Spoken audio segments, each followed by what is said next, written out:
Welcome to next lesson of Blender course. तो दोस्तों, आज के इस लेसन में हम बहुत सारी चीज़ें सीखने वाले हैं।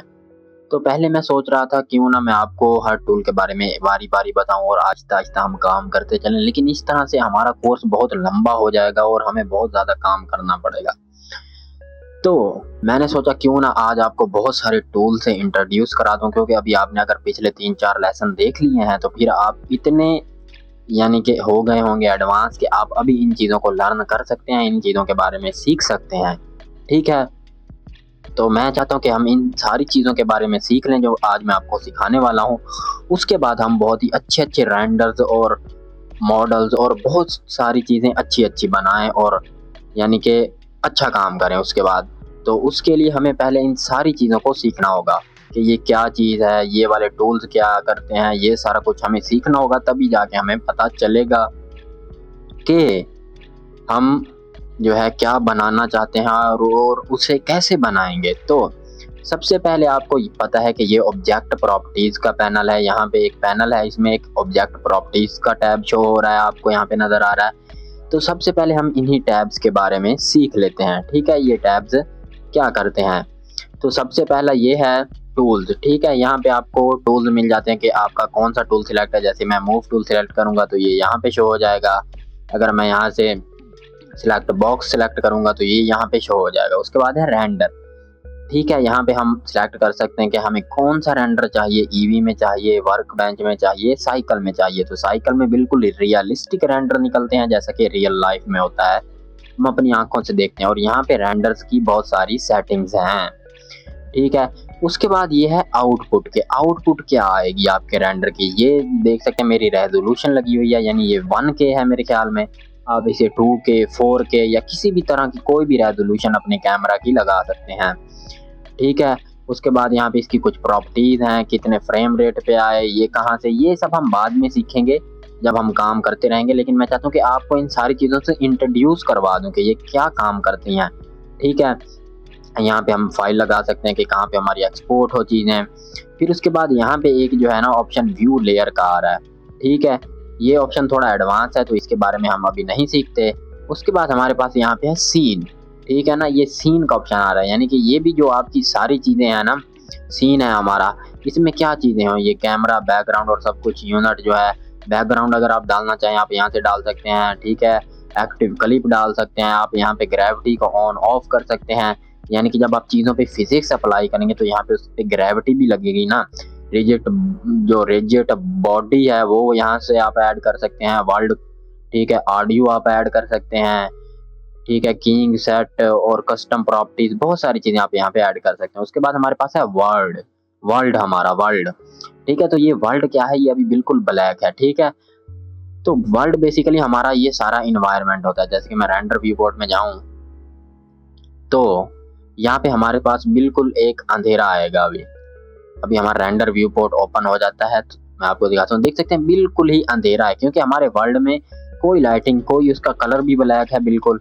जैसे ही मैं अपने वर्ल्ड का कलर वाइट करता जाऊंगा तो देख सकते हैं हमारे वर्ल्ड में लाइटिंग आना शुरू हो गई है। ठीक है, आप यहाँ पे बैकग्राउंड भी डाल सकते हैं, यानी कि वर्ल्ड जो हमारा वर्ल्ड है उसमें बैकग्राउंड डालेंगे, कोई स्काई का, कोई क्लाउड्स का, कोई भी, तो वो यहाँ पे शो हो जाएगा।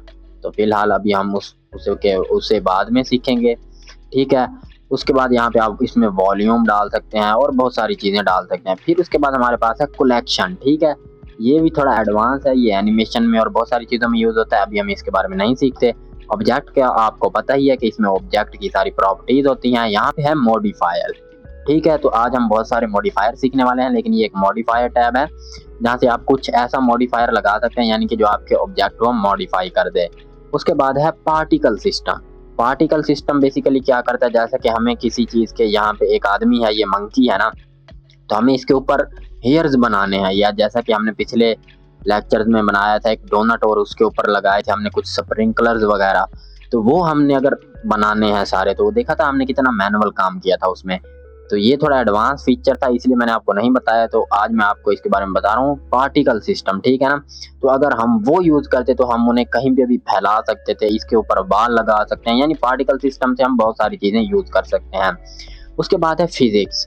हम किसी भी चीज पर फिजिक्स ऐड कर सकते हैं, जैसे कि रिजिड बॉडी है, फोर्स फील्ड, कलेक्शन, क्लॉथ है वो। ठीक है। वो डायनामिक पेंट हम उस पर कर सकते हैं, ये भी आपको बताएंगे। इसमें बहुत सारी चीज़ें आ जाती हैं। फ्लूइड है वो, यानी फ्लूइड है यानी वो एक पानी है या वो रिजिड बॉडी है या वो क्या चीज़ है। उसके बाद हमारे पास आ जाता है ये टैब, ठीक है। ये इतना एडवांस है, ये थोड़ा एडवांस है, तो अभी हम इसके बारे में नहीं सीखते। यहाँ पे आ जाता है डाटा, ठीक है। यहाँ पे डाटा स्टोर होता है, आपके यूवी मैप्स वगैरह आप यहाँ पे रख सकते हैं और बहुत सारी चीज़ें यहाँ पे भी होती हैं। तो हम इन टैब्स के बारे में भी नहीं सीखेंगे, ठीक है ना। जो बेसिक टैब्स हैं अभी हम उन्हीं के बारे में सीख रहे हैं, ठीक है, क्योंकि ये बहुत ही एडवांस लेवल की हैं। तो यानी बहुत ही एडवांस नहीं, यानी एडवांस लेवल की हैं, तो इसलिए हम इन्हें अभी नहीं सीख रहे। यहाँ पे है मटेरियल, ठीक है। मटेरियल्स में आपको पता है जो इस पे मटेरियल्स लगाएंगे वो शो होते हैं। फिर यहाँ पे आ जाता है हमारा टेक्सचर, ठीक है। यहाँ पे आप कोई भी टेक्सचर्स ऐड करके यहाँ पे किसी भी चीज़ पे पेंट कर सकते हैं या अपने किसी भी टेक्सचर मटेरियल पे लगा सकते हैं और ये सारा कुछ, ठीक है। तो अभी हमने इन सारी टैब्स के बारे में सीख लिया है। तो अभी हम सीख लेते हैं थोड़ा सा ये जो लाइन यहाँ पे आपको कुछ ये प्ले, जैसा कि हमारा प्लेयर होता है उसकी तरह शो हो रहा है, ये क्या चीज़ है। तो बेसिकली ये हमारा जो है ना प्लेबैक है, ठीक है। अगर मैं स्पेस का बटन दबाऊंगा तो देख सकते हैं हमारा प्ले ये होना शुरू हो गया है और ये FPS में शो हो रहा है। 20 FPS, 40 FPS, 60 FPS देख सकते हैं।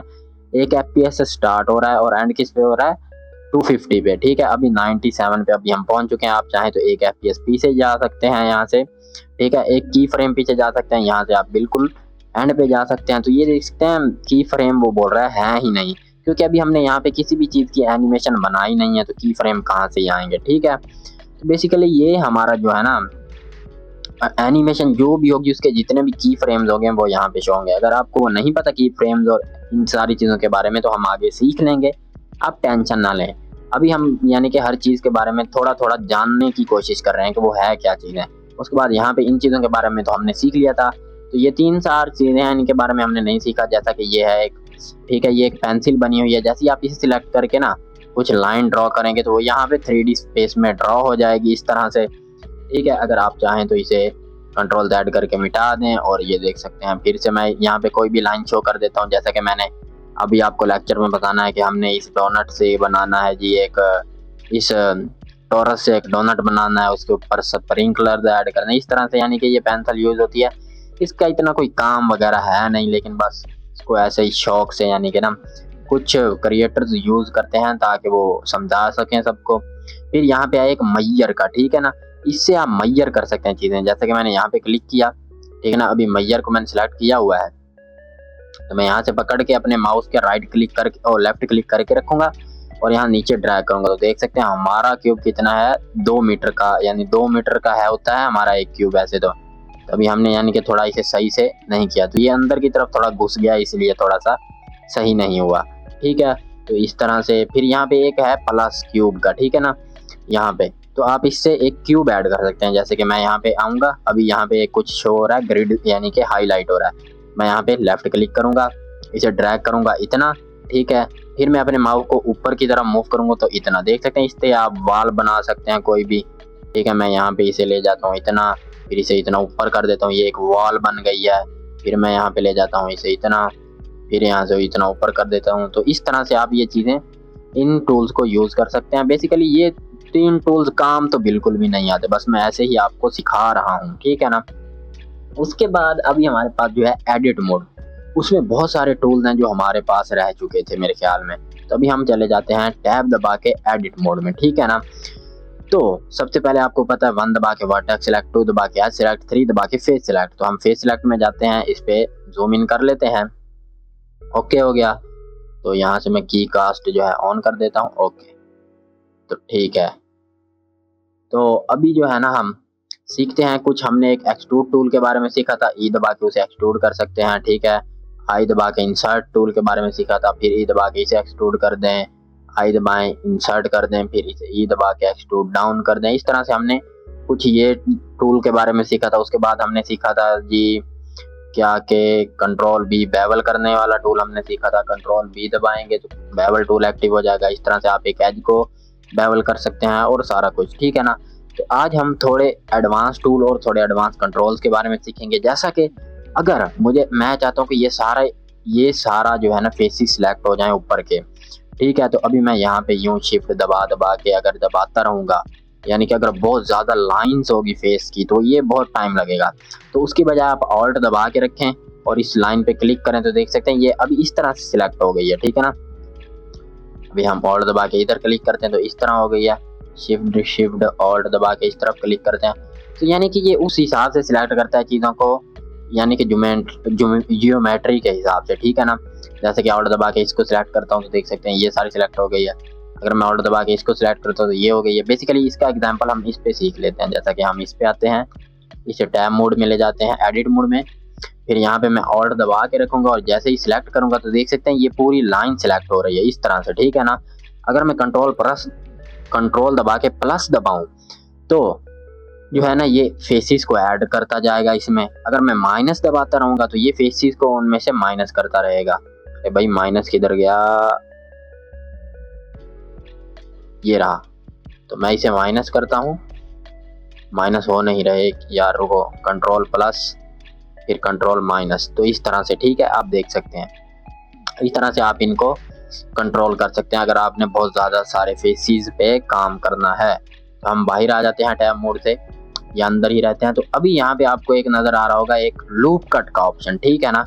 अगर मैं इस पे क्लिक करता हूँ और मैं यहाँ पे ले जाता हूँ कहीं पे भी तो देख सकते हैं एक लाइन बन चुकी है यहाँ पे, ठीक है। इसकी एग्जाम्पल हम समझ लेते हैं अपने एक क्यूब पे। मैं यहाँ पे आ जाता हूँ, इसे ले जाता हूँ एडिट मोड में और थोड़ा इस पे फोकस कर देता हूँ, ठीक है ना। तो अभी देख सकते हैं मैंने लूप कट टूल सेलेक्ट किया और यहाँ पे एक एज बन रहा है। ओहो, हमसे गलती हो गई। तो देख सकते हैं एक एज मैं बोल रहा हूँ, यानी कि एक लाइन बन रही है येलो सी। तो बेसिकली ये इसमें और एज ऐड कर देगा, यहाँ पे और वर्टिसेस ऐड कर देगा। अगर मैं चाहता हूँ ना, जैसा कि मैं चाहता हूँ कि ये दो फेसों में डिवाइड हो जाए और यहाँ से एक फेस एक्सट्रूड होके बाहर आ जाए, तो वो मैं कैसे करूँगा। तो सिंपल, मैं लूप कट टूल पे आऊँगा, यहाँ पे क्लिक करूँगा, ठीक है। क्लिक करके ये ओके हो गया अभी हमारे पास, ठीक है ना, लूप कट। तो अभी मैं जाऊँगा ई दबा के एक्सट्रूड टूल में। ओहो, अभी मैं जाऊँगा यहाँ से, हम इसका ये मतलब ना अगर यहाँ पे एक टूल सेलेक्ट है तो वो फिर वही काम करता रहता है यहाँ पे, इसलिए हमें पहले यहाँ पे बॉक्स सिलेक्ट में जाना पड़ता है, फिर 3 दबाएंगे, फेस सिलेक्ट में फिर इसे पकड़ेंगे, फिर ई दबा के बाहर ले आएंगे। इसलिए हम शॉर्टकट से यूज करते हैं। तो इसका शॉर्टकट क्या है, लूप कट का कंट्रोल आर दबाएंगे, यहाँ पे देख सकते हैं एक लूप कट ऐड हो जाएगा। तो इसे आप यहाँ इधर उधर मूव भी कर सकते हैं। मैं बिल्कुल मिडल में रखता हूँ और इंटर कर देता हूँ। अभी मैं क्या करूँगा, 3 दबाऊंगा, फेस सिलेक्ट में जाऊंगा, इसे पकड़ूंगा, ई दबा के देन ई दबा के एक्सट्रूड कर दूंगा, आई दबा के इंसर्ट करूंगा, ई दबा के एक्सट्रूड इन कर दूंगा। तो इस तरह से आप जो है ना बहुत सारी शेप्स बना सकते हैं, ठीक है। उसके बाद हमारे पास यहाँ पे आ जाता है नाइफ कट टूल। तो नाइफ कट टूल का क्या काम है, आप अपनी मर्जी की कोई भी शेप यहाँ से बना सकते हैं। जैसे कि मैंने यहाँ पे क्लिक किया, ठीक है, फिर यहाँ पे क्लिक किया एजिस पे, फिर यहाँ पे क्लिक किया, फिर थोड़ा यहाँ पे क्लिक किया, फिर यहाँ पे क्लिक किया, ठीक है, फिर मैंने दबा दिया इंटर। तो अभी देख सकते हैं हमारी मर्जी का एक फेस यहाँ पे बन चुका है। अगर मैं यहाँ पे जाऊँगा, सिलेक्ट बॉक्स को सिलेक्ट करूँगा तो अभी मैं इस फेस को भी एक्सट्रूड कर सकता हूँ, कुछ भी कर सकता हूँ इसके साथ भी, लेकिन इसका भी हमें एक शॉर्टकट होना चाहिए। तो इसका शॉर्टकट है के। जैसे ही आप के दबाएंगे तो देख सकते हैं हमारा नाइफ टूल एक्टिव हो गया है। तो इसे यहाँ से लेके यहाँ पर इसे क्लिक हो जा भाई इंटर। तो यहाँ पे देख सकते हैं ये एक फेस बन भी नहीं रहा, क्यों, क्योंकि अगर ज्योमेट्री अच्छी नहीं होगी तो ये बिल्कुल नहीं बनाएगा ऐसी फेस वगैरह और कुछ भी। तो डब्ल्यू दबा के वैसे आप जो है ना बॉक्स सेलेक्ट कर सकते हैं। और अभी के दबा हुआ है तो अभी हम इसे एंटर कर देते हैं, ओके हो गया, नाइफ टूल हमारा हट चुका है। तो यहाँ पे ये बाकी टूल इतने काम के नहीं है, नीचे जो है ना मतलब कि इतने काम आते नहीं है, लेकिन आपको बताने का फिर क्या ही फायदा, इन पे टाइम जो है हम क्यों ही वेस्ट करें। तो चलिए भाई, अभी हम चल जाते हैं अपने ऑब्जेक्ट मोड में, इसे डिलीट कर देते हैं, शिफ्ट ए दबाते हैं, एक नया क्यूब ऐड कर देते हैं और जी देन वाई ला के उसे यहाँ पे प्लेस कर देते हैं। तो अभी हम सीखने वाले हैं कुछ मॉडिफायर्स के बारे में। उससे पहले हमें एक और विंडो के बारे में पता होना चाहिए जो इसे कहते हैं शेडिंग व्यू पोर्ट, ठीक है ना। वो किस काम आता है, बेसिकली मैंने यहाँ पे एक मटेरियल बनाया, न्यू पे क्लिक किया, ओके। बेसिकली यार ये ब्लेंडर आपके पीसी पे डिपेंड करता है बहुत ज़्यादा, क्योंकि मेरी रिकॉर्डिंग भी चल रही है बैकग्राउंड में, तो इसलिए मेरे पीसी पर काफ़ी लोड है। तो मेरे पास बिल्कुल लो एंड पीसी है, तो इसलिए टाइम ले जाती हैं चीज़ें खुलने में और बंद होने में।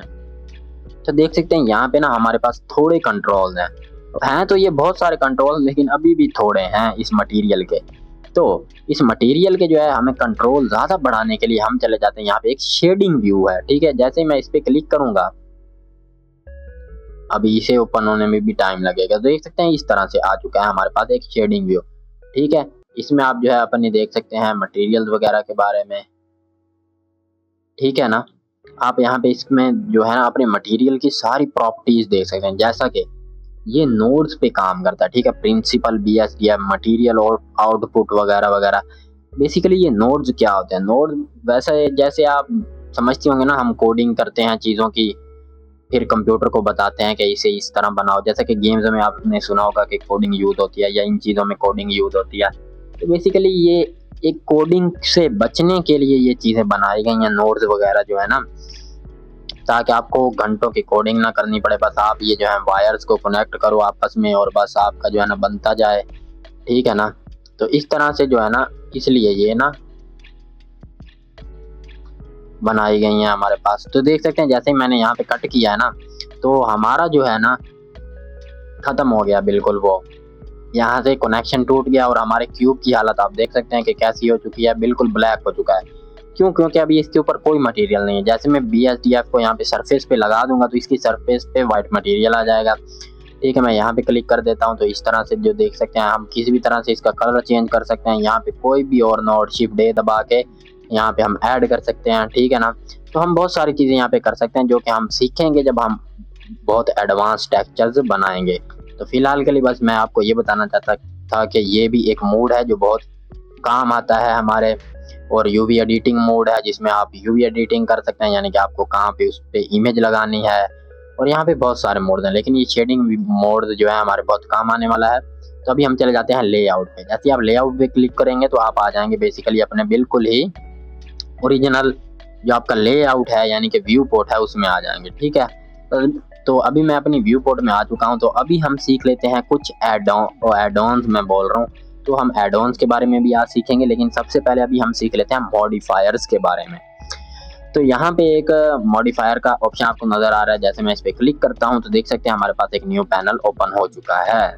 मुझे लगता है यार आज का लेक्चर बहुत बोरिंग होने वाला है आपके लिए, हो सकता है शायद बोरिंग हो, लेकिन मैं क्या करूं यार, आपको ये सीखना पड़ेगा, इसलिए मैंने ये बना दिया है जल्दी जल्दी आज का ये, ताकि आप ये सीख जाएं तो फिर हम अच्छी अच्छी चीज़ें बनाएं आगे यार। हम यानी कि अभी भी बहुत, यानी कि जिस लेवल पे मैंने आपको सिखाया, कल हमने जो डोनट भी बनाया था ना मेरे ख्याल में, उसमें भी अच्छा हमने काम नहीं किया, तो इसी वजह से, क्योंकि आपको बेसिक बहुत सारी चीज़ों का पता नहीं था। तो सबसे पहले अभी हम आ चुके हैं मॉडिफायर्स के टैब में। तो पहले मैं पानी पी लूँ फिर मैं आपको बताता हूँ। Water break.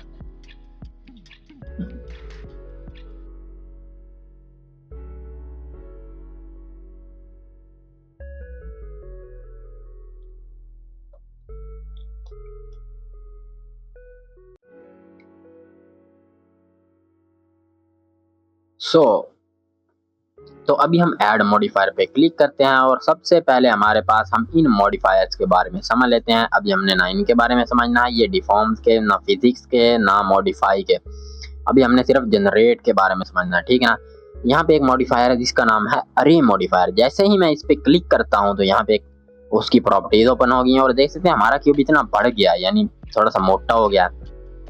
तो बेसिकली ये अरे मॉडिफायर क्या करता है कि अगर आप डुप्लीकेट करते रहें एक क्यूब को बार बार, तो क्या करेंगे, ठीक है, उसको डुप्लीकेट कर करके आपने अगर एक लाइन में लगाने हो बहुत सारे क्यूब या ऑब्जेक्ट्स, तो आप उन्हें डुप्लीकेट करते रहेंगे तो उसमें बहुत टाइम ज़ाया हो जाएगा, ठीक है, और आपके पीसी की परफॉर्मेंस भी बहुत जाएगी उसमें, ठीक है। तो इसके लिए अरे मॉडिफायर हमारे काम आता है, जो चीज़ों को डुप्लीकेट कर देता है। तो अभी ये क्यूब बिल्कुल साथ जुड़े हुए हैं। क्यों साथ जुड़े हुए हैं? देख सकते हैं यहाँ पे उन्होंने लगाया है कि जैसे ही ये लगा हुआ है कि 1 मीटर के हिसाब से यहाँ पे प्लेस हो जाए, ठीक है ना। तो जैसे ही यहाँ पे खत्म हुआ एक क्यूब इसके ओरिजिन से, ठीक है ना, 1 मीटर आगे से नया क्यूब लग गया। तो यहाँ पे अभी हम ओरिजिन के बारे में भी सीख लेंगे, लेकिन अभी हम थोड़ा सा सीख लेते हैं। बेसिकली पहले हम ओरिजिन के बारे में सीख लेते हैं कि किसी भी चीज़ का ओरिजिन क्या है, ठीक है। अगर उसके बारे में नहीं पता होगा तो फिर हम क्या ही कर सकते हैं, यानी कि फिर हम मॉडिफायर को इतना अच्छा से यूज़ नहीं कर पाएंगे। बेसिकली यहाँ पे एक डॉट नजर आ रहा है आपको, ठीक है ना, यहाँ पे एक डॉट नजर आ रहा है हर चीज के दरमियान में, जिस भी चीज को मैं सिलेक्ट करता हूँ उसके दरमियान में एक डॉट नजर आ रहा है। तो बेसिकली ये हर चीज का ओरिजिन है। ओरिजिन का मतलब सेंटर ऑफ मास, ठीक है। जैसा कि मैं इस क्यूब को रोटेट करूंगा तो ये उसी ओरिजिन से रोटेट हो रहा है, ठीक है ना। मैं इसको स्केल करूंगा तो उसी ओरिजिन से स्केल हो रहा है, ठीक है ना। अगर मैं इसको मूव करूंगा तो फिर तो वो ओरिजिन से मूव नहीं होगा, या ओरिजिन से ही होता है। देख सकते हैं जी धन वाई दबाऊंगा तो ओरिजिन में ही लाइन आई है ना। तो ये बेसिकली ये किसी भी चीज का ओरिजिन है, हम इसे कहीं पे भी मूव कर सकते हैं, वो हम बाद में सीखेंगे। और उसके बाद यहाँ पे है एक वर्ड का 3D कर्सर, ठीक है ना, इसे बोलते हैं 3D कर्सर। ये जो आपको नजर आ रहा है रेड और व्हाइट लाइंस, इसमें डॉट्स हैं, ठीक है। इसके बारे में हमने पहले भी बात की, लेकिन अभी भी समझ लें कि जो भी चीज आप अप्लाई करेंगे यानी इंपोर्ट करेंगे या ऐड करेंगे वो इसके ऊपर हो गया, ठीक है। अभी मैं चाहता हूँ कि मैं आपको एक मिसाल देता हूँ। यहाँ पे बहुत सारी बड़ी बड़ी बिल्डिंग्स हैं। एक आप इमेजिन करें, जैसा कि आप मैथ क्लास में या फिजिक्स क्लास में कुछ चीजें इमेजिन करते हैं, यहाँ पे भी आप इमेजिन करें। यहाँ पे बहुत बड़ी सिटी है, बिल्डिंग्स हैं, लेकिन यहाँ पे एक बिल्डिंग है जिसकी छत पे मुझे कुछ ऐड करना है, ठीक है ना। तो ये तो वहां पड़ा है, तो मैं शिफ्ट ए दबाऊंगा, ठीक है ना। हमारा 3D कर्सर तो वहां पड़ा, शिफ्ट ए दबा के कुछ भी ऐड करूंगा तो वो तो वहां पे ऐड हो रहा है ना। तो इससे जो है ना, मुझे चीजें यहाँ पे ऐड करने के लिए इस 3D कर्सर को यहाँ पे लाना होगा। तो वो हम कैसे लाएंगे वो भी हम सीख लेंगे, लेकिन अभी मैं आपको बता रहा हूँ कि चीजें जहाँ पे ये होता है वहीं पे चीजें ऐड होती हैं।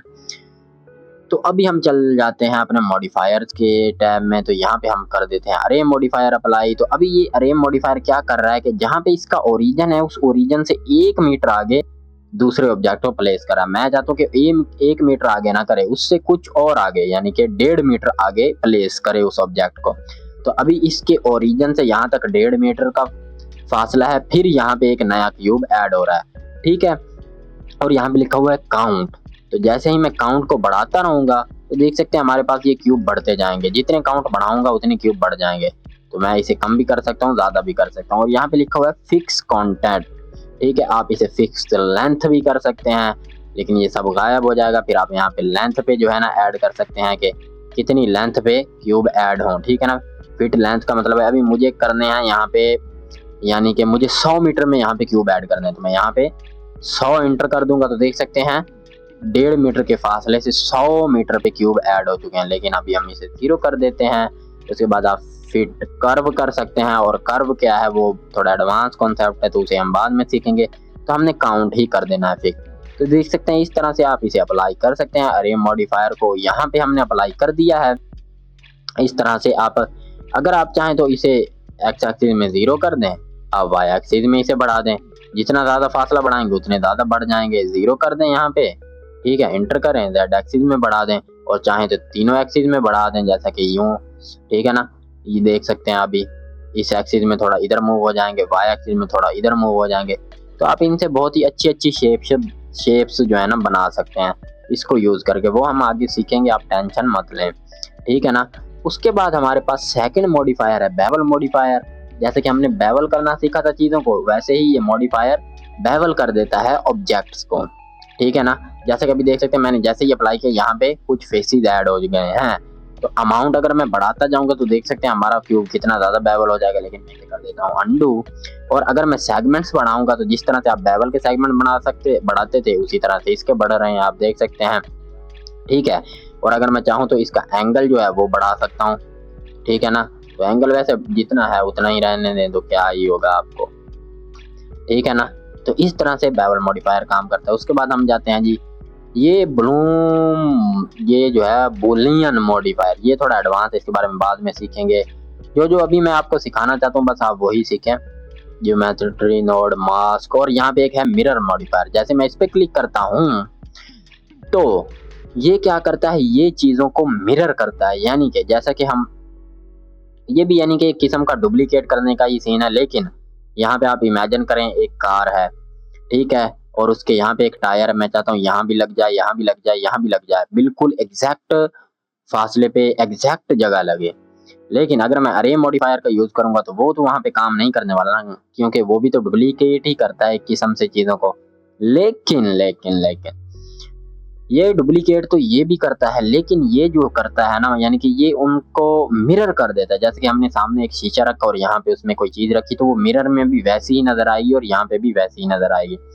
तो यहाँ पे जो है ना, आपको यहाँ पे कुछ देना होता है, यानी कि मिरर ऑब्जेक्ट, ठीक है ना। किस ऑब्जेक्ट के लिए मिरर करना है, तो मुझे इसके लिए मिरर करना है इसे, ठीक है। जैसे मैं इस पे क्लिक करूंगा, ठीक है ना, तो अभी एक्स एक्सिस में इस पे कुछ अप्लाई तो नहीं हुआ। क्यों नहीं हुआ, उसकी क्या वजह है, तो देख सकते हैं वाई एक्सिस में अप्लाई हो गया। उसकी क्या वजह है, क्योंकि एक्स एक्सिस में ये ऑब्जेक्ट यहाँ पे पड़ा हुआ है ना, ठीक है ना। तो एक्स एक्सिस तो ये वाली है, यहाँ पे कोई ऑब्जेक्ट होगा तो एक्स एक्सिस में उससे मिरर होगा, ठीक है ना। अभी ये वाई एक्सिस में मिरर हो रहा है, अगर मैं जेड एक्सिस करूँ फिर भी नहीं मिरर होगा। क्यों नहीं हो रहा, क्योंकि यहाँ पे जेड एक्सिस में कोई ऑब्जेक्ट नहीं है, ठीक है ना। अगर मैं यहाँ देख सकते हैं वाई एक्सिस करूँ, फिर इसे उड़ा दूं यहाँ से और यहाँ पे लाके इस पे क्लिक कर दूं, ठीक है। तो अभी वाई एक्सिस में क्यों नहीं हो रहा भाई, मिरर क्यों नहीं हो रहा वाई एक्सिस में, अभी एक्स एक्सिस में मिरर हो रहा है। तो यहाँ पे बहुत यानी कि उल्टे फुल्टे फंडे हैं, बहुत डिफॉल्ट चीजें हैं। तो अब मैं बेसिक आपको बता रहा हूँ, इनमें यानी कि बहुत सारा सेटिंग करनी पड़ती है इनकी, तो मिरर्स इन मॉडिफायर्स की, तो तब जाके ये बहुत अच्छे से वर्क करते हैं और बहुत ही अच्छा हमें काम दिखाते हैं, ठीक है। मिरर के बारे में सीख लिया, उसके बाद में हमने सोलिडिफाई मॉडिफायर के बारे में पीछे सीख लिया था, सब डिवीजन के बारे में हमने सीख लिया था, और बेसिकली बस यही कुछ मॉडिफायर्स हैं जिनके बारे में अभी आपको सीखना, आपके लिए सीखना, ठीक है। तो ये मॉडिफायर्स का टैब है, ठीक है। इस तरह से हमारे मॉडिफायर्स वर्क करते हैं। तो आपको बहुत सारी बेसिक चीज़ों के बारे में पता चल गया है और काफ़ी एडवांस चीज़ों के बारे में भी पता चल गया है। तो आज का ट्यूटोरियल इतना ही। नेक्स्ट ट्यूटोरियल में हम बहुत ही अच्छी चीज़ बनाने वाले हैं, तो अगर आपको ट्यूटोरियल देखना तो आपको देखना ही पड़ेगा, क्योंकि अब उसमें बहुत ही अच्छा एक रेंडर निकालेंगे, आपकी सोच से भी ज़्यादा अच्छा, ठीक है। तो अगर आप शुरू से मेरे कोर्स को फॉलो कर रहे हैं तो वीडियो को लाइक कर दो, चैनल को सब्सक्राइब कर दो और बेल आइकन ऑन कर दो, ताकि आने वाला जो नेक्स्ट सबसे बढ़िया ट्यूटोरियल है वो आप तक सबसे पहले पहुंच जाए और आप कोई भी चीज़ मिस ना करें। तो मिलते हैं नेक्स्ट ट्यूटोरियल में, अपना ख्याल रखना, तब तक के लिए बाय बाय।